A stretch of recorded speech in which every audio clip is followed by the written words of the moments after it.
Rafael Mendes. Salve, Patricão! Aqui, ó, mais um podcast 008 com Henrique Bastos. Cara, esse cara é fera, hein, Patrick? Henrique Bastos é empreendedor, palestrante e professor. Ele é uma das grandes referências em uma linguagem de programação Python no Brasil. Para você que não sabe o que é Python, vocês vão descobrir hoje. É uma linguagem de programação muito conhecida no ecossistema de tecnologia da informação. Henrique tem vários cursos que nós destacamos aqui no podcast. Welcome to the Jungle. Aqui uma brincadeira com a música Guns N' Roses. A gente quer saber um pouquinho porque ele brincou com essa música, né? O título do curso. Django é o nome do framework utilizado para desenvolvedores de sistemas web. Patrick, hoje o nosso convidado tem tudo a ver com você. Um escovador de bits e bytes internacionalmente conhecido, hein, Patricão? Faz sentido? Para cima, tem muita coisa para descobrir com ele. Estou com dúvidas em vários assuntos aqui. Até porque é uma parada, programação é uma parada que eu não conheço muito, né? Geralmente, os empreendedores a gente acaba só contratando ali, né? Não estamos muito por dentro disso. Hoje vai ser bem interessante, quero muito conversar com ele. Vamos lá? Tintim? Tudo bem? Beleza, e vocês, como é que vão? Tudo tranquilo? Henrique, seja bem-vindo ao nosso podcast 008. É uma honra ter uma autoridade internacional aqui, né, no nosso podcast.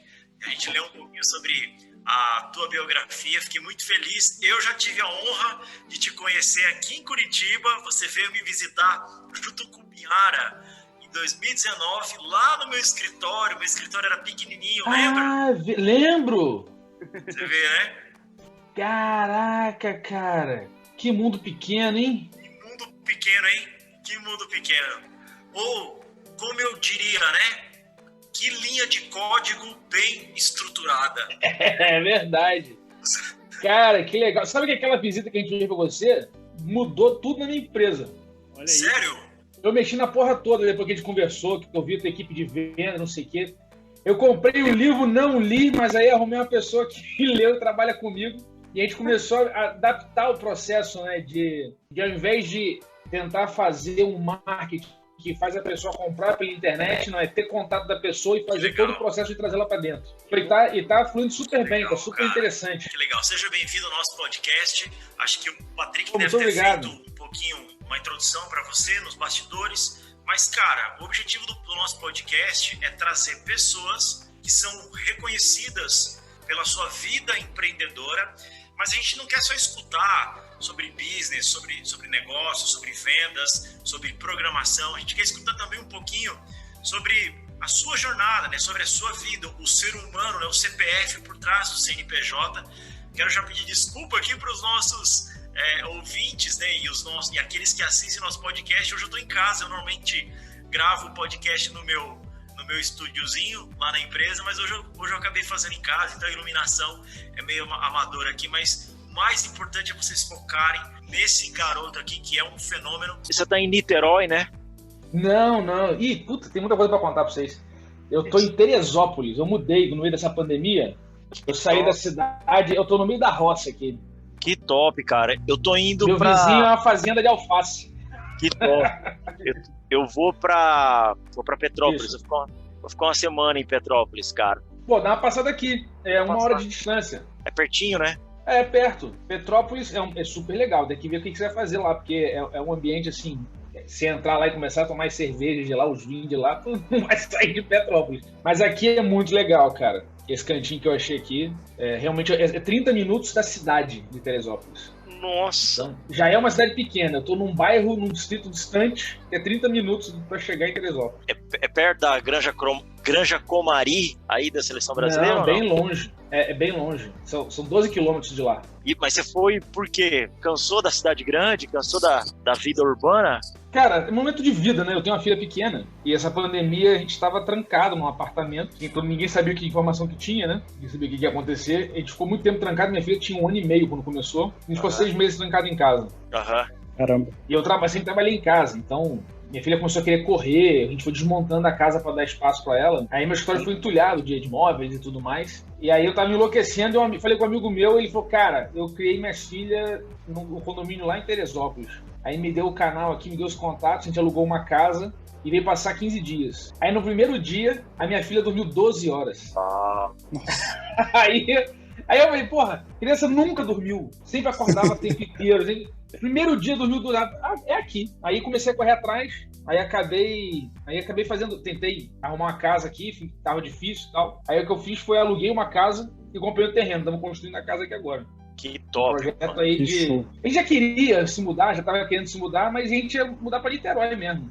Com essa confusão ficou claro que Niterói, que é cidade grande, não é um ambiente para você ficar, é um ambiente para você transitar. É bom para negócio, mas não para se viver. Porra, mas, cara, com internet, há 12 anos eu trabalho de casa, não tem... O negócio tá online. Então, para mim, acaba sendo... minha primeira esposa era professora e a gente ficava por lá, e a família toda de lá. Então tem essas conveniências, mas, cara, agora que a gente tá aqui, é impossível tirar a gente daqui. Cara, achei muito legal uma informação que eu recebi. Eu vi a tua palestra nos Estados Unidos de anos atrás. Nossa, 2010. O inglês bem carioquês mesmo, assim, com as vogais bem acentuadas e o S e tal.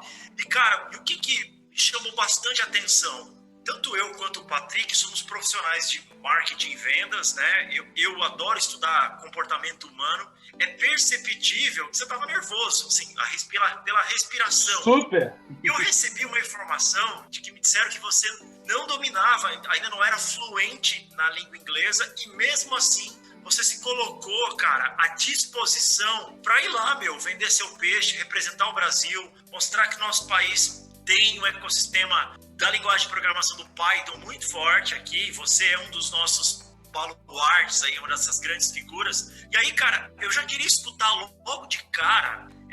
Eu sou empreendedor, nós três somos empreendedores.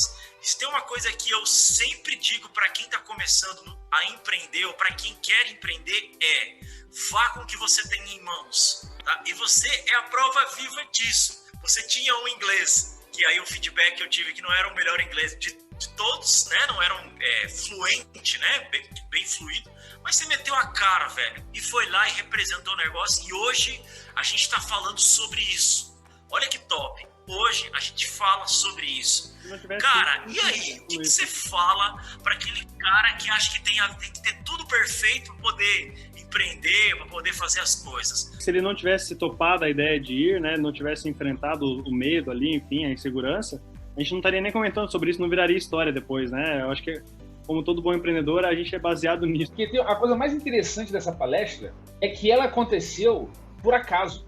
Foi uma sucessão de coincidências que foram acontecendo e eu cheguei lá. Foi a primeira vez que eu fui para os Estados Unidos, foi a primeira vez que eu andei de avião, assim, um avião longo. Caramba. Tinha feito ponte aérea, não tinha viajado antes de avião, era ponte aérea para trabalhar. A empresa mandava e tal, não sei o quê. Uhum. Foi a primeira vez que eu tirei passaporte, foi a primeira vez que eu tirei visto. Então não tinha nada, né? E o inglês lá, eu sempre tive muita facilidade. Por causa do computador, eu sempre li muito inglês. E eu escuto perfeitamente. Mas eu nunca precisei falar, né? Uhum. E aí, quando eu fui pra lá, eu fui com um amigo. E esse amigo mora nos Estados Unidos há bastante tempo. Aliás, ele morava no Brasil, mas já tinha morado nos Estados Unidos há algum tempo. E aí eu lembro que eu escrevi a palestra em português. Ele me ajudou a traduzir a palestra para inglês. Eu fui traduzindo com o Google Tradutor. E as coisas foram mexendo e ele deu um tapa, consertou o verbo, consertou a expressão. E a gente faz aquela tradução do português para o inglês, né? Não a comunicação no inglês. E aí eu ensaiei aquela palestra umas 50 vezes no quarto do hotel. Que top, que top. E aí fui para lá, já tava com a coisa mais ou menos na cabeça, e a gente vai no nós vem e vamos para dentro. E foi maneiríssimo, eu conheci pessoas incríveis por conta disso. E depois teve outros movimentos da minha vida, outros momentos, né?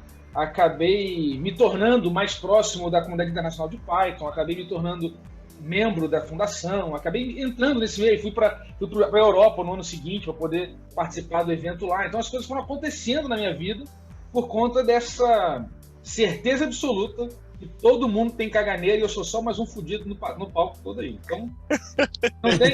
Eu olho para... porra, o Elon Musk, o Bill Gates, vem cá, ele é isento a caganeira? Não, então ele é só mais um fudido que nem eu. Eu penso a mesma coisa, eu penso muito nisso. Então, tem 2 braços, 2 pernas, igual eu, caga fedido igual, não tem o que fazer. Não tem muito. Então com isso tira um peso, né? Uhum. Isso tira um peso de você ter que acertar. Isso. Então a minha frase sempre foi, eu sempre brinquei isso com meus amigos, eles sempre se amarravam nisso, que é tudo por desenrolo. Né? Acho que é meio carioca, assim, desenrolo lifestyle. Você vai, tem um negócio ali, eu tô ali, você junta, vai desenrolando e... Assim, eu tô no 0, eu tenho que ir pro 1, eu não sei quando é que vai ser no 100. Eu vou pro 1, depois pro 1,5, depois dar uma volta, depois... Você vai andando até chegar e vai emburacando, né? Não pode... Você não pode deixar espaço vazio, e as pessoas entendem isso de maneira equivocada, isso como eu falo. Isso é uma coisa que eu aprendi com meu pai, que você tem que ser oxigênio. Onde tem um vácuo, você vai e se mete naquela porra. Né? Só que isso não quer dizer que você vai fazer tudo, que você vai ser tudo, que tudo vai passar por você. Não é isso. É que você vai interagir com todos os ambientes, você vai interagir com todo mundo, você vai ajudar quem está precisando, que os vácuos acontecem assim.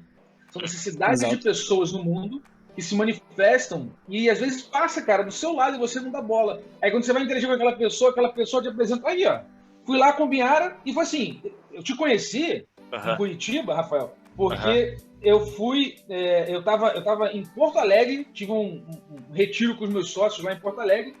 Aí, de Porto Alegre, eu falei, pô, o Klaus conversou, que é amigo do Binhari, que é amigo em comum nosso, conectou a gente. Aí eu falei, cara, eu vou estar em Porto Alegre, eu vou pegar a passagem e vou te conhecer. Assim, sem projeto, sem nada, eu vou te conhecer.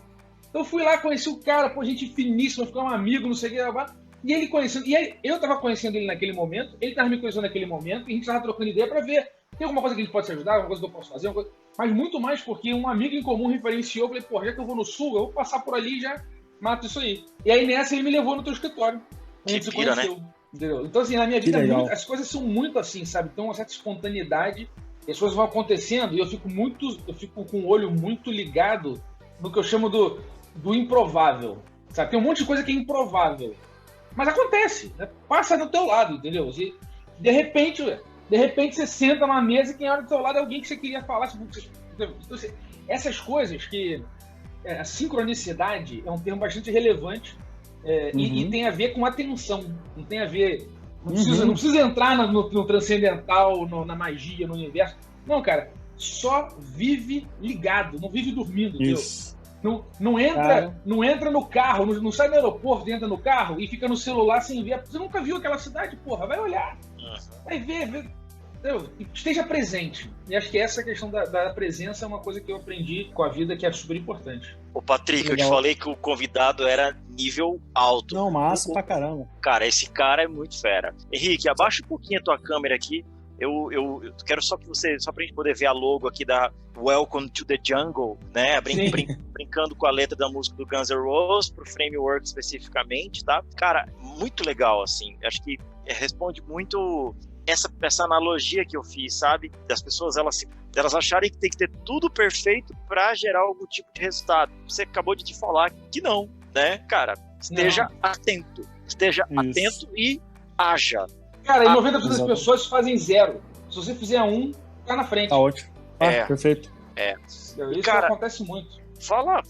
E eu acho que especificamente o público que você se relaciona, e aí eu vou te dizer sobre né, até pode falar um pouquinho sobre o que é o Python pra galera que assiste o podcast, pra galera que escuta nas plataformas também. Eu vou te dizer quando eu conheci o Python, eu cheguei a falar isso pra você no meu escritório, mas eu sou formado em TI. Eu sou um cara de marketing e vendas, mas sou formado em TI. Eu participei de alguns FISLI, sabe o FISLI, Festival de Software Livre. Participei de alguns FISLIs, né? Eu era meio comunista, então eu odiava o Windows, a Microsoft, era apaixonado pelo sistema Linux. Pra você ter noção, o Patrick não sabe dessa, mas em 2008 a Microsoft fez um programa chamado... Olha isso, Patrick, como eu era comunista. A Microsoft fez um programa chamado Microsoft Student to Business. Então a Microsoft tinha a Microsoft no Brasil, mas ela tinha unidades, né? Curitiba, Rio de Janeiro e Recife. Recife é muito forte também. E aí o que a Microsoft fez? Ela fez, Patrick, um concurso de bolsas para estudantes para participar do programa de certificação da Microsoft, tudo gratuito. Você tinha que fazer tipo um vestibular. E era 400 vagas no Brasil. Eu, na época, na PUC, eu fiz e eu ganhei, Patrick. Eu ganhei a bolsa, né, para a área de infraestrutura. Eu era de infra, tá? Não era de código. Patrick, eu fui uma semana. Eu falei, esse negócio de Microsoft, porque, né, os caras, eu era apaixonado por software livre, né, por causa da filosofia, do projeto de GNU e tal. E, cara, em 2008, o Python, ele tava muito na moda, porque era a época que eu convivia, porque a Nokia usava, né, Python como sistema operacional dos smartphones da época, né? E aí você tinha um Android começando a destruir, e a Nokia tentando investir no próprio software dela. Cara, fala rapidamente para a audiência o que é esse Python e por que você nichou assim, sabe? Você nichou no Python, mas eu vi que você tem abrindo um leque, você está falando muito mais hoje para o desenvolvedor, especificamente, do que só para o cara de Python, ou eu estou equivocado? Então, sempre foi assim, né? Eu tô com 39 anos, eu comecei a programar com 9 anos. Então, eu programo há 30 anos, né? Que eu escrevo código. Em que linguagem? Assembly? Eu já programei em tudo. Já programei em... Eu comecei com Basic, que é o padrãozão da molecada da década de 80, né? Finalzinho da década de 80. Eu fui no Basic, depois eu fui no Clipper, depois eu fui no Visual Basic, depois teve o Access, Fox Pro, Delphi. Delphi eu passei muito rápido. Aí gostei muito, comecei a aprender C, C++, aí você vai um pouco mais abaixo o nível, chega, né, a questão do Assembly, que na verdade você tem alguns microcontroladores, né, eu arrumei um serviço para fazer código para microcontroladores, não tinha umas coisas assim. Depois tem a parte de Windows, queria fazer jogo, aí vai mexer com, né, a parte toda de interface gráfica, Microsoft. Cheguei a fazer coisa com PHP, cheguei a fazer, o que mais? JavaScript, C#, enfim, uma porrada de linguagem. Você é doido, o cara é uma biblioteca, velho. Cara, muito massa. Mas é o que eu sempre falo, né? São 30 anos, mas se eu olhar assim, é uma curva exponencial de aprendizado. Então, os primeiros, 10 anos, os primeiros 12 anos, você não progride com tanta intensidade. Porque tinha alguns mitos na minha cabeça que eu precisei superar. Então, tinha o mito do autodidata, né? Eu tinha muita facilidade com a escola era uma coisa muito chata, então eu estudava para a prova e tirava nota alta, e aí eu ficava programando em casa e para dormir durante a aula, matava a aula. Sempre odiei a escola, sempre foi uma desgraça na minha vida. Então, você acaba não tendo um foco de o que você precisa aprender de fato. Você acaba ciscando para muita coisa e não domina nada. Mas com o tempo, você vai ganhando um pouco de maturidade, e eu fui encontrando pessoas muito bacanas, né, no meu caminho. Eu fui começando a entender, né? Por isso que eu sempre falo para os meus alunos, falo para os meus amigos, cara, encontra a pessoa que faz o que você quer fazer e tenta ajudar essa pessoa, tenta colar com ela, tenta servir, participa daquele meio onde a pessoa está, porque isso vai te ajudar a não descobrir o que é que eu tenho que estudar. Não, vai te dar um monte de informações subjetivas, vai te dar um monte de sutilezas, vai te colocar em contato com termos que você começar a buscar e pesquisar e vai guiar seu interesse de pesquisa no YouTube. Sabe? Então tem um universo de coisas que você precisa descobrir que você não sabe que você não sabe. E a melhor forma de você descobrir alguma coisa que você não sabe é entrando em contato com pessoas que fazem aquilo que você quer fazer. E eu acabei fazendo isso intuitivamente no processo, porque eu sempre tive essa questão de ter referências melhores do que eu. Eu sempre busquei isso, né? Alguém que eu admiro, alguém que, eu acho que é... E eu sempre tive um cuidado, que eu tenho assim, numa sala com 100 pessoas, aquele que vai ignorar solenemente o fato de alguém ser autoridade, né? De ser o médico falou. Tudo bem, deixa eu contrastar o que ele falou com outro médico. Eu sou um cara com um problema assim, enorme, o carteirado não funciona comigo.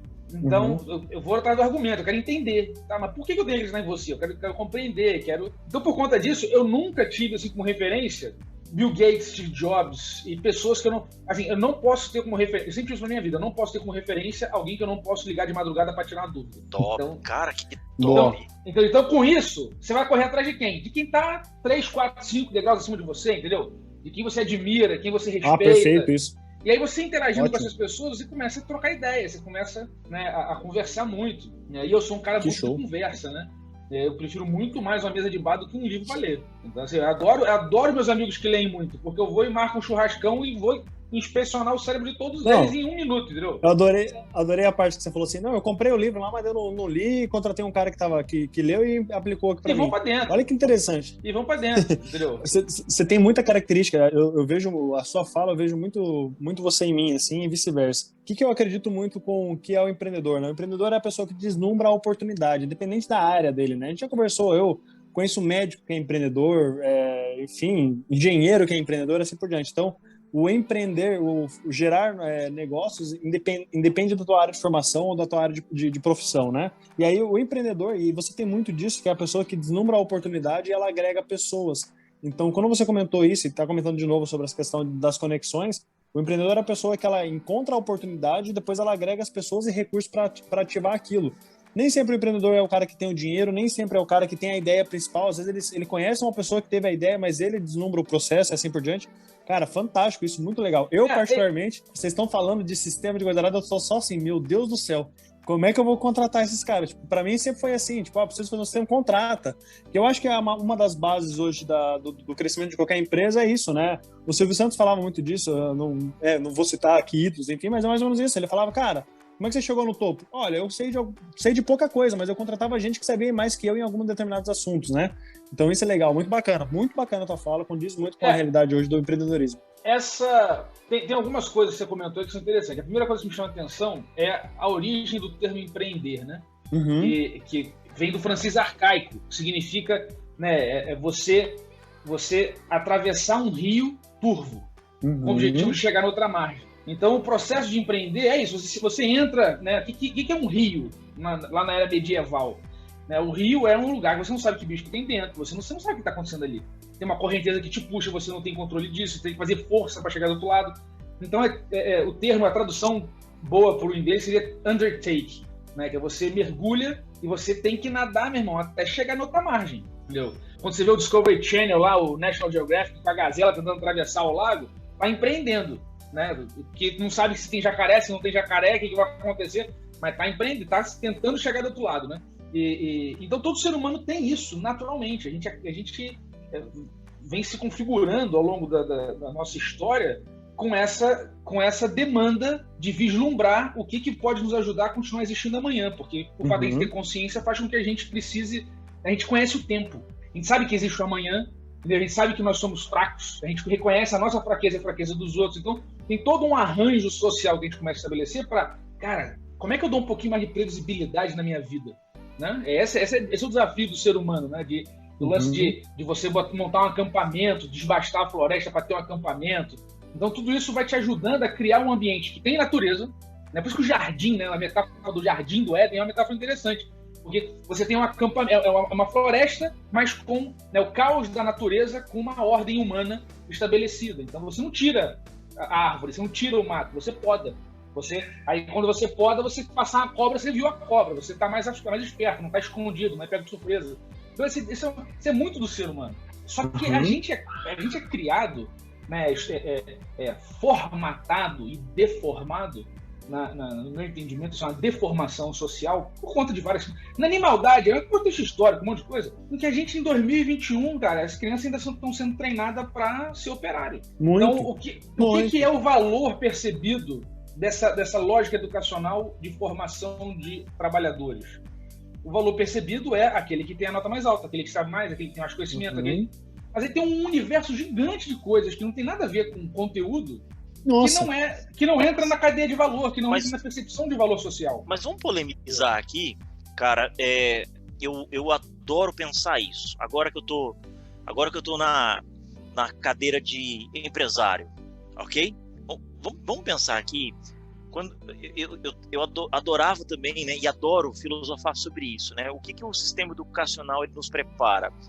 Ele nos prepara para ser operário, né? Para ser mão de obra barata. É isso. Tá? Para ser mão de obra de alguém que vai escalar, que vai escalar. Não precisa nem ser mão de obra. Não precisa nem ser mão de obra.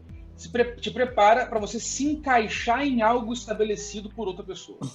Legal. Mas aí, vamos falar, já que a gente está falando de lei da sobrevivência, e eu tô em casa hoje, eu tô feliz pra caramba que eu tô em casa, a gente tá falando de lei da sobrevivência, sobre empreender, cara, e aí a gente tá aqui com um cara que, um cara que imputa um dado, analisa como esse dado vai processar e vê qual é o resultado, esse cara com certeza tem uma visão diferente do mundo, né? Tô dando um exemplo teu aqui. Mas você não acha que também faz parte... Cara, olha que loucura, eu vou correr o risco de tomar alguns comentários aqui embaixo. Como a gente ainda não tá famoso, então tá tudo certo. A hora de falar merda é agora. Agora se exploda mesmo, né? Cara, você não acha... Logo esse vídeo vai viralizar, Rafa, e você vai ser você não acha que é cancelado. Você não acha que é fundamental? Porque, cara, empreender é para todos. Todo mundo pode empreender, se a gente olhar por esse conceito, né? Cara, sendo funcionário ou sendo empresário, tá? Mas ser empresário, ter longevidade no seu negócio é para poucos, tá?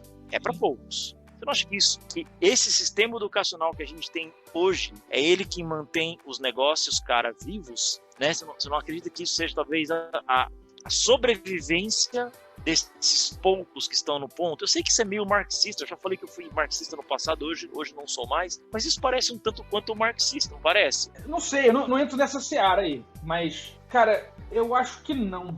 Eu acho que não, porque quem disse que para viver bem e ganhar dinheiro você tem que ter uma empresa gigante com uma porrada de gente? Né?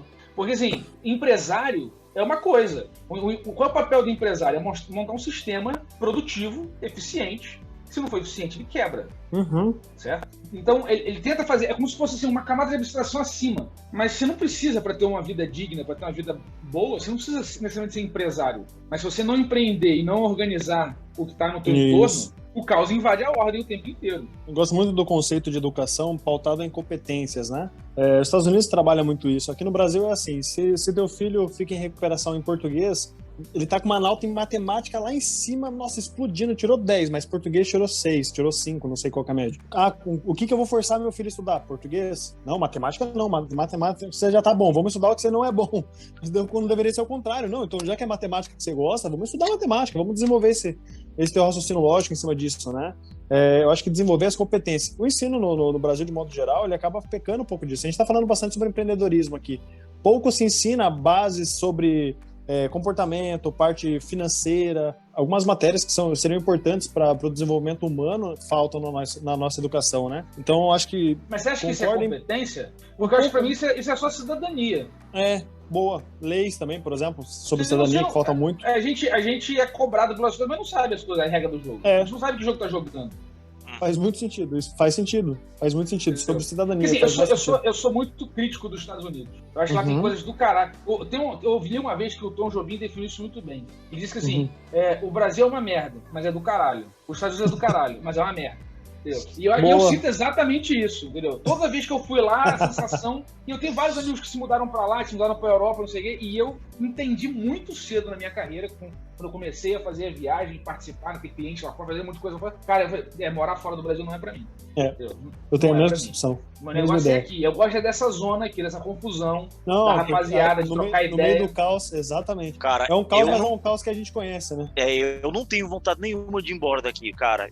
Quando você é moleque, você tem. Mas eu sou suspeito, eu amo esse país. Um país bonito, um país que você tem comida, o clima do país é tranquilo, as pessoas que a gente ama estão aqui. Por que eu vou embora desse país, pô? É um país incrível, né? Então eu acho que o brasileiro tem um talento, tem um dedinho podre fantástico, que só pega dos Estados Unidos o que é ruim. A gente traz pra cá tudo que é ruim. O que é bom não traz. Entendeu? E tem várias coisas boas, como todas as culturas têm, entendeu? Várias questões que você pode compreender e trazer, adaptar pra tua realidade, né? Mas eu acho que nessa questão voltando à pergunta do Rafa, sobre o papel, né, da escola com empreendedores e tudo mais, cara, eu acho existe um problema crônico nessa visão. Bom, eu acredito que tem um problema crônico na visão de que as empresas, né? Eu tenho amigos que são assim, tem empresas grandes e tudo mais, e o cara acha que, dar emprego é o que salva o mundo. Eu acho que não. Eu acho que dar um nível de instrução pro cara, para ele poder cagar pro emprego, é o que salva o mundo. Entendeu? E aí, se ele vai viver, vai ter uma vida bem racionalizada e viver com pouco, se ele vai querer ir pro mercado geral, se ele vai querer ser um profissional liberal bem organizado, porque é tudo uma questão de estratégia e do design da tua vida. Claro. Entendeu? E aí quando você faz essas coisas é um quebra-cabeça que você leva a vida montando. Mas quando você vai encaixando essas coisas, você começa a ter escolhas. Eu acho que a liberdade, ela pressupõe caminhos possíveis. E acho que isso é uma coisa relevante e eu não vejo, assim, a estrutura que recebe as crianças no Brasil não oferece caminhos possíveis. Porque, para mim, se você fala assim, mas no Enem ela vai lá e pode escolher um monte de carreira. mas é um caminho só. Escolher uma porra de uma carreira para seguir um monte de tempo. E as outras coisas? E todas as outras possibilidades? Que a gente nem sabe quais são esse conflito está acontecendo porque a gente está tão integrado socialmente que tem profissões surgindo que a gente não faz ideia, que essa porra não tem formação. Então, com o tempo, você vai ter uma quantidade enorme de ofícios que não são profissões. Programação é um ofício. Rafael pode chegar agora e dizer, me declaro, o Patrick, Rafael é de TI, mas o Patrick pode falar, me declaro programador, foda-se. Por quê? Porque eu fiz uma fórmula no Excel. Você pode. E você pode ganhar dinheiro com isso, você pode empregar as pessoas com isso, você pode fazer negócio com isso, você pode. Entendeu? Sim. Então isso é diferente de você. Você não precisa ter ninguém dizendo que você é aquilo. Basta você saber fazer e o mercado vai se conectar com você em relação a isso e validar, quanto você sabe, que nicho que você vai atuar e por aí vai. Então, eu acho que é isso. Eu acho que o que me atrai no empreendedorismo no ser humano que empreende é o desejo de construir um caminho possível que não seja pré-formatado para ele, mas que seja um que sirva quem ele é e as suas circunstâncias. Legal. Isso aí. Você chutou um negócio aí e você acertou na mosca, tá? Durante minha faculdade, eu complementava muito a minha renda, porque antes de entrar na faculdade, eu tinha um outro trabalho que me dava eu trabalhava na oficina e ganhava um salário bem legal. E eu abdiquei desse salário para entrar na faculdade, começar a estagiar, multinacional, assim por diante. E para complementar a minha renda, uma das coisas que hoje talvez seja um atraso na minha vida, né? Mas lá atrás eu dei aula de Excel durante muito tempo. Então, hoje eu sou o cara da planilha, velho. Eu amo o Excelzinho. Mas eu falando contigo aqui, e foi despertando o interesse em tecnologia, TI, programação, tava só pensando que, meu Deus do céu, eu preciso transformar essas minhas planilhas no sistema, cara. Preciso jogar isso aí pra algum lugar, porque não tá dando conta essas planilhas. Enfim, mas você acertou na mosca sobre a questão de planilha. Essa questão a programação, ela tá crescendo, tá tendo tanta variação do que acontece, tanta opção, que, cara, eu tenho muitos alunos que são advogados e vêm estudar programação. Caramba. E o cara começa a automatizar a porra da geração de contrato da empresa. Ele começa a automatizar a gestão de documentos, ele começa a automatizar... E assim, com pouco código, tá? Nunca mais perde um prazo. Começa a automatizar, buscar informação na porcaria do site lá da justiça. Então o cara começa a ver quais são as dores que ele tem, que prende ele num trabalho síncrono e braçal, e como é que ele pode usar a inteligência para criar um processo, para tirar a fricção dos processos. Então, a primeira grande capacidade que a programação traz para qualquer pessoa é eliminar a fricção dos processos. Entendeu? Então, isso não é para fazer sistema, não é para fazer aplicativo, esquece essa merda. Porque se você vai fazer o sistema e vai tirar a fricção do processo, pode ser uma boa ideia. Se você não faz isso, certamente não será uma boa ideia. Top. Henrique, conta pra gente um pouquinho, deixa eu entender um pouquinho certinho. Hoje você tem uma empresa, faz a parte ali a parte de treinamentos. Conta pra gente quais são os seus business. Você faz a parte de programação também? Não, só ensina? Quais são os seus projetos hoje? Tá, vou tentar conectar com a pergunta do começo da conversa, pode ser? Pode, porque claro. O Rafael perguntou aqui esse negócio de Python e tal. Então, eu entrei no esquema do Python porque ele era uma ferramenta que me acelerava no processo de entrega de software. Eu descobri isso por acaso, porque tinha um cliente enorme que exigia, né? Pra você ter uma noção, assim, era a reunião que eu fui, era eu, mais uma pessoa da minha equipe, e tinha 32 pessoas da equipe dos caras. Né? Então, assim, o tamanho é desproporcional. Os caras queriam que a gente fizesse tudo no ritual deles, era inviável. Aí eu peitei o meu diretor e falei assim, cara, diz pros caras que você quer só um computadorzinho, eles definem qual é o computador e o resto tudo é culpa nossa, a gente assume a parada toda. Eles não tem que saber de nada, é uma caixinha preta, a tecnologia que a gente inventou. E a gente meteu a porra do negócio funcionando lá, entendeu?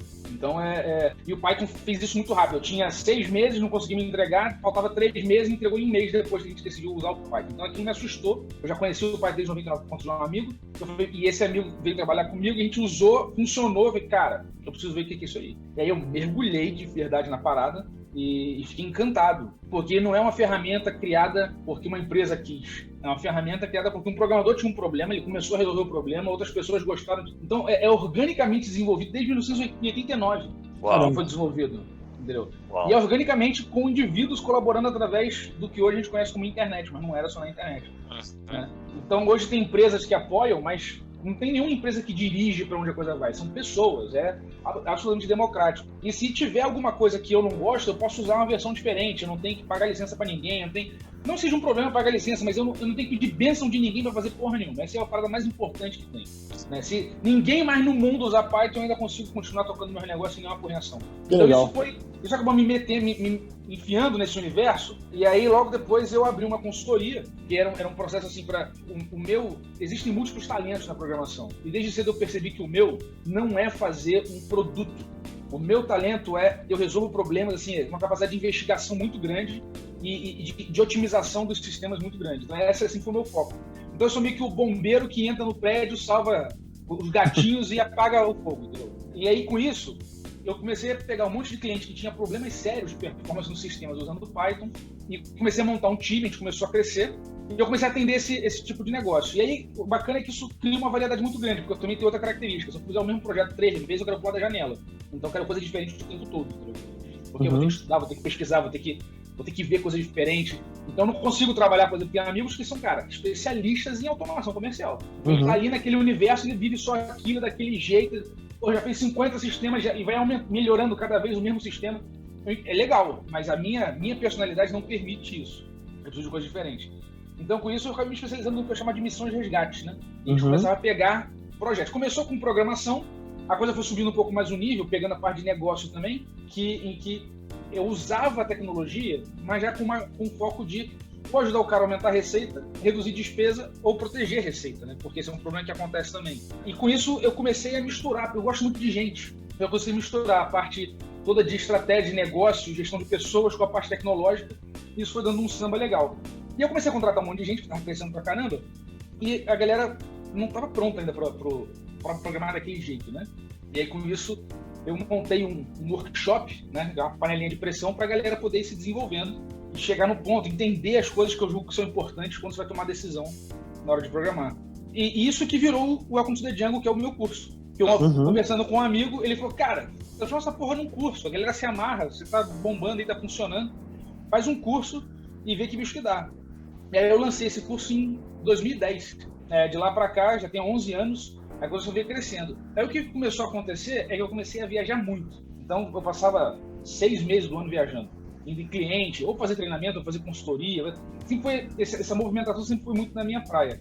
Mas aí a minha esposa engravidou em 2018. E aí no dia que eu soube, que foi dia 15 de janeiro de 2018, eu soube que ela estava grávida, no dia 15 de janeiro eu decidi que eu não ia mais viajar. E aí foi... Massa. Eu falei, não quero mais viajar. E aí faz o que com aquela porrada de cliente? Faz o que com aquela estrutura de trabalho, né? Eu falei, muda tudo. Eu não quero mais viajar, ponto. Então, assim, teoria das restrições. Eu estabeleci uma restrição, tive que remontar tudo. E aí comecei a investir muito mais na parte de treinamento, porque era uma coisa que sempre foi um satélite. Era uma coisa que eu gostava muito de fazer, porque tem a questão das pessoas, tem a questão, o brilho no olho quando o cara aprende um negócio diferente é sensacional. E eu fui integrando isso, eu reinventei o curso para integrar o questão de filosofia da autonomia, que é essa visão, né, de como que você... Beleza, a gente pode dizer aqui que a escola não fez isso, que a sociedade aquilo... Tá, mas beleza. A partir de agora, sabendo que essa porra é desse jeito, o que eu posso fazer para mandar no meu nariz? Entendeu?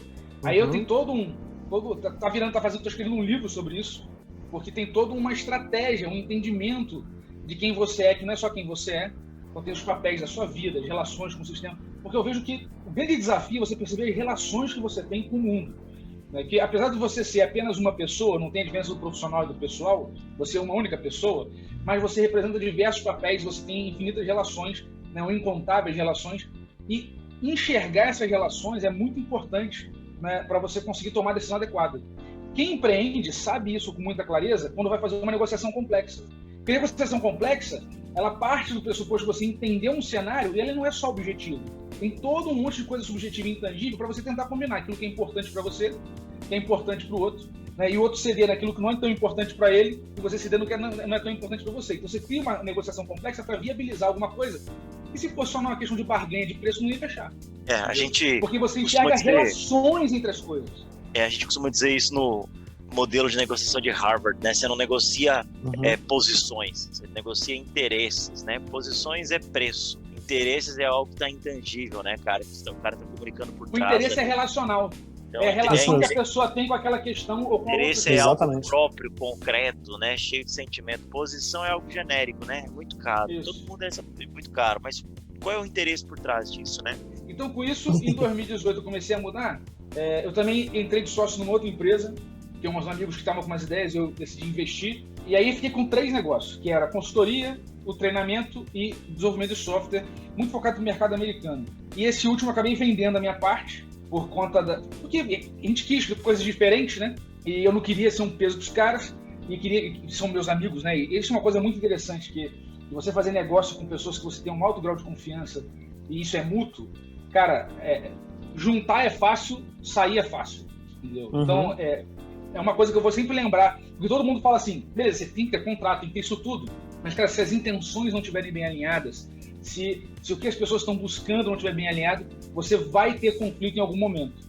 Né? Então essa foi uma experiência muito boa, que a gente não teve conflito nenhum. A gente só foi percebendo, pô, a gente está andando meio para o lugar errado, diferente, como é que é, recombinamos.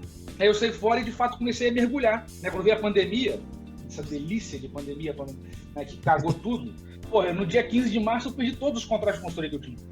Caramba! Tava com um ano todo redondinho. 2020 ia ser um ano de crescimento. Foi a primeira coisa que foi pro saco, foi a consultoria, né? Óbvio. A primeira consultoria, coisa. Marketing. Enxuga tudo. Enxuga tudo. Aí teve todo um processo de a gente trabalhar com os clientes, né? Proteger o negócio, proteger o próprio cliente. Porque, porra, ele tá sem grana. Ele tá sem grana, eu também tô. Então, se você quebrar, vamos trabalhar para fazer o negócio funcionar, né? E aí a gente mergulhou também no curso. Aí eu botei pesado na questão dos treinamentos e a coisa tomou uma forma muito grande, né? Dobrou de tamanho em 2020 e 2021 a gente quer dobrar de novo. Então o negócio tá acelerado aqui pra caramba. Eu tinha um treinamento, agora são 30. Uau! Né? Então em um ano, cara. Cara, que top. Nossa. O negócio tá... Então hoje eu tô nessa onda. Eu tenho as consultorias que estão voltando e agora com esse modelo do online, que é super interessante. Que acaba atuando... É um posicionamento menos de vou programar o seu sistema e mais de, porra, eu tenho um sistema que não tá rolando, eu tenho uma equipe que não tá sendo produtiva, ou eu tenho um negócio que a conta não tá fechando. Então, alguma coisa ligada a um ambiente digital de TI, né, de programação, e eu consigo olhar, com a experiência que eu tenho, eu consigo olhar para o negócio do cara, fazer um diagnóstico e prescrever um tratamento, né? E aí a gente vai acompanhando nesse processo, nesse tratamento, e tem funcionado super bem. Eu tenho duas perguntas. Bom, eu tô suspeito para falar, Patrick, porque primeiro que eu adoro esse assunto, cara, né, empreendedorismo, com tecnologia, e aí principalmente esse ecossistema de, né, o Henrique que é um expoente dentro da comunidade, né, dentro da comunidade do Python aqui no Brasil. Eu fiz parte do software livre, então eu sei que comunidade é algo que tá no DNA, né, do mundo open source, né, Henrique? A gente sabe disso, né? O próprio projeto GNU, né, protege muita coisa do que a gente faz. Mas eu tenho duas perguntas assim, cara, uma para descontrair e a primeira para descontrair qual foi a coisa mais bizarra que você viu, cara, nesse mundo de desenvolvimento de software, assim? Eu lembro uma vez, só para compartilhar, eu lembro que o primeiro curso que eu fiz no mundo de TI foi um de montagem e manutenção de computadores no Senac, em 2003, tá? 90 horas de curso. A gente instalava ainda Windows 98, segunda edição, ainda com disquete, umas piras assim.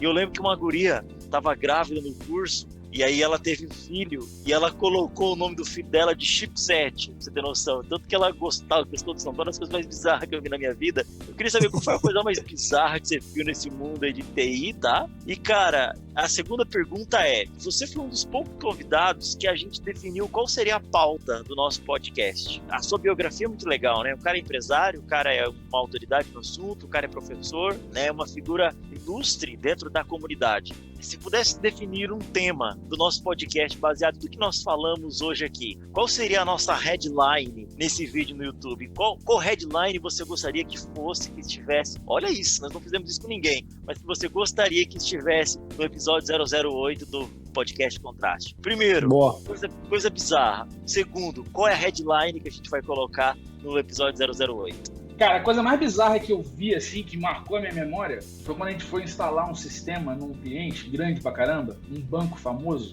e a gente levou 2 minutos para instalar o sistema, e os caras levaram mais de 30 horas para entrar em cada servidor do Internet Bank e mudar as coisas na mão. Essa foi uma parada que, assim, me chocou, porque ali eu falei assim, porra, não é o melhor que se dá bem, é o que faz. É o que os faz. Os caras mal ou bem estão fazendo, entendeu? Então, aquilo ali foi uma lição pra mim, que eu falei assim, caralho, eu não acredito. Eu crente que o cara tinha uma puta tecnologia, os negócios tudo automatizado, que não tinha nem contato com o ser humano. Cara, aquilo ali era um boteco. Pra fora era uma loja fina, mas pra dentro era um boteco. E aí isso me marcou profundamente, né? Que eu achei absolutamente bizarro. A gente já fazia, a gente que nem fazia tudo automático, fazia tudo organizado.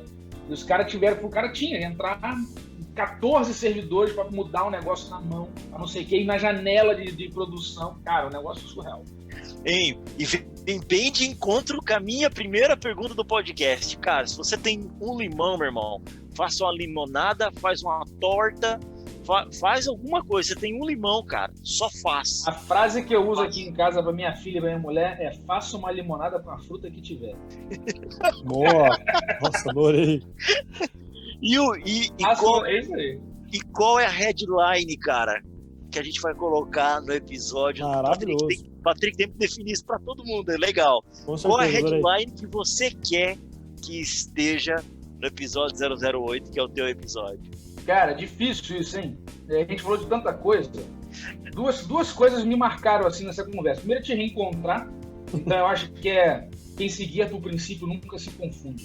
Quem se Essa é a guia máxima por importante. princípio, quem se guia por Nunca se confunde, nunca se Boa. Porque se você andar reto na tua vida, respeitando os seus princípios e não se violentando, mas fazendo aquilo que fácil ou difícil tem que fazer, e foi isso que eu fiz, assim, eu tinha que ir em Curitiba conhecer o Minhara, era um amigo que falou que eu tinha que ir, então eu falei, cara, eu confio no meu amigo, eu vou. Eu fui, fiz mais de um amigo, e agora a gente nunca mais se falou, e agora estamos aqui, vai ser uma coisa que, tudo, se você falou daquela palestra dos Estados Unidos, tudo que aconteceu, um monte de coincidências no processo, mas é porque eu hoje, olhando para trás, eu vejo que existiu um rumo reto, né? Não um caminho reto, o rumo. Eu estava olhando para um lugar, para uma estrela que estava me guiando, e é como num barco no oceano, né? Você vai acertando o barco, vai para lá, vai para cá, vai não sei o que, dá uma cambalhota de volta, mas você continua andando para o mesmo lugar, sabe?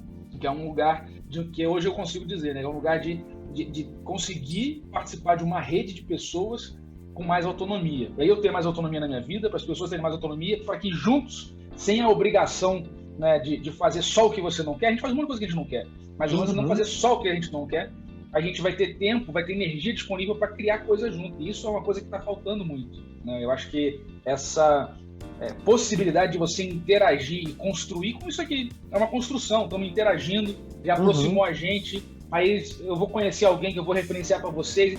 Começou, jogou-se uma pedra no lago e as ondas a gente só vai ver depois que o tempo passar, né? Então acho que essa frase de quem se guia por princípio nunca se confunde é uma boa frase. Boa. Ô, Rafa, a gente sabe que o podcast tá massa quando a gente não fala quase, né? Estamos só escutando. Cara, o podcast tem só... Caramba, eu te mandei a mensagem que eu te mandei. Se prepara, meu irmão. Esse cara é fera. Muito massa. É diferente. O cara é diferente. Henrique, cara, a gente faz 4 perguntas para todos os convidados. Assim que a gente bater 1000 episódios aí, a gente vai criar um livro nosso com a resposta de todos eles, tá? Aqui você pode responder como pai, como pessoa, como profissional, como programador, como professor, como você quiser, tá? São 4 perguntinhas que possivelmente você só vai escutar aqui na sua vida. Vamos lá. Se você tivesse um outdoor numa cidade grande, São Paulo, Rio, vamos colocar Rio. Você tem um outdoor lá no Rio de Janeiro, estampado para toda a cidade ver. Qual frase, que imagem, o que você estamparia lá para a cidade ver toda? Para toda a cidade ver, perdão. Cara, que pergunta braba, hein? Uma frase no outdoor para toda a cidade ver. Tem 2 coisas que quando eu penso em Rio de Janeiro e penso no que eu gostaria que todo mundo visse, pelo menos é a minha opinião, né? A primeira é, sem estender a mão para quem está ao lado, nada vai melhorar. E a segunda é, a solução nunca virá do Estado. Boa! Adorei. Seja ele de esquerda, direita, pra frente, pra trás. Não me importa.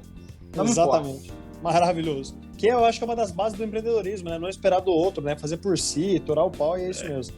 Adorei. Show. Você tem a oportunidade agora de almoçar com uma pessoa, viva ou morta, qualquer pessoa no universo. Pode escolher uma pessoa para ter um almoço ali, trocar uma ideia de 3 horinhas. Quem você escolheria? Padre Joseph Kempnis.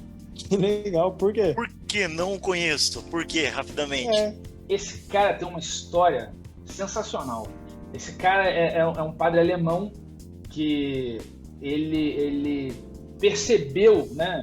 Enfim, tem toda uma história familiar, que naquela época era muito duro, né? O filho de mãe solteira naquela época, né? 1900 e pouquinho. E ele fez um trabalho muito interessante com crianças, com meninos, né? Que eram meninos rebeldes numa escola paroquial, né? E ele fez um trabalho muito interessante de ajudar aqueles meninos a se reconhecerem como pares e se tornarem homens de valor. Então, até hoje, o trabalho desse cara permanece. Me inspira muito. Eu fui lá na Alemanha conhecer onde o cara nasceu, né? Pô, que massa. Tem todo um movimento em torno do trabalho dele, que até hoje. E a história é muito rica em detalhes, tem muitas confusões, assim, muita coisa, né? Tem um documento do Hitler né, do partido nazista, né?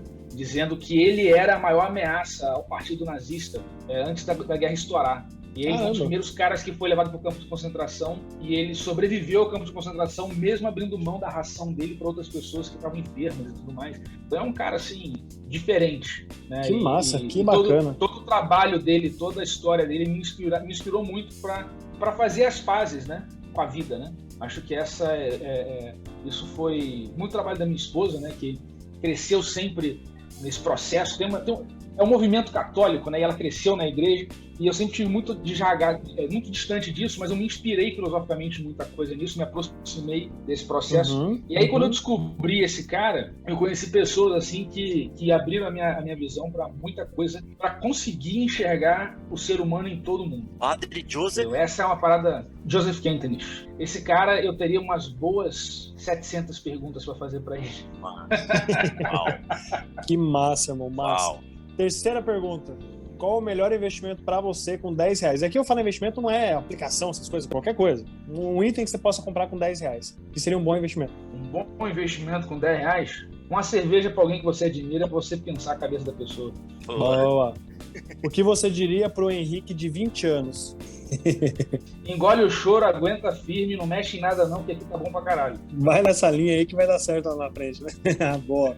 Show de bola, meu. Que massa. Que honra ter conversar com você. Que bom estar aqui trocando uma ideia contigo. Meu Deus. Tudo que você falou, né? Se tornam conexões, né? Que a gente leva pra vida.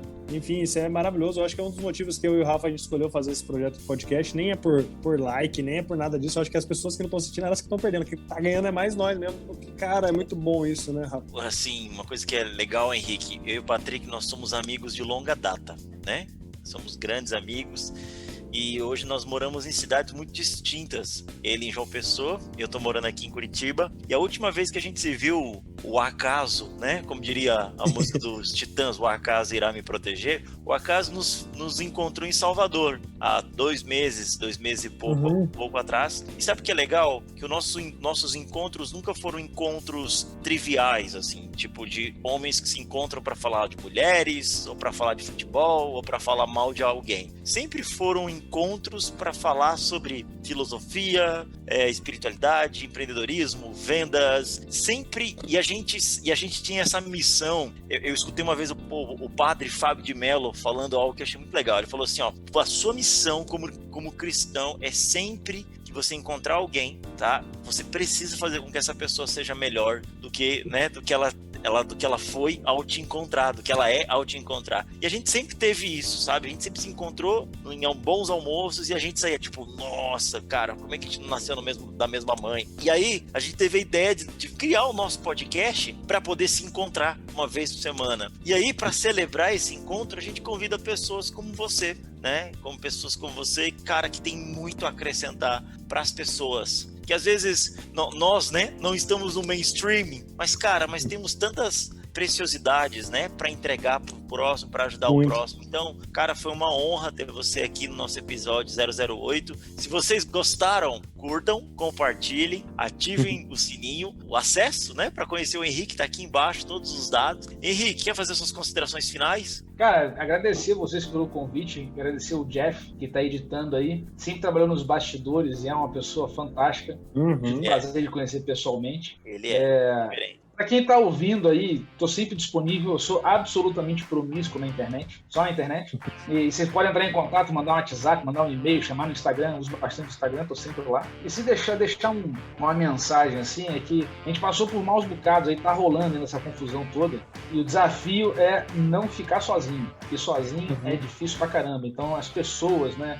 Se você conseguir se aproximar, nem que seja virtualmente, das pessoas que te fazem bem, das pessoas que você ama, acho que isso é muito importante. E eu acho que o tema de empreender tem tudo a ver com isso, né? De você encontrar soluções onde parece que não tem saída, né? Eu acho que o grande desafio é a gente criar uma realidade um pouco melhor para todo mundo. Acho que essa é a grande missão de quem empreende.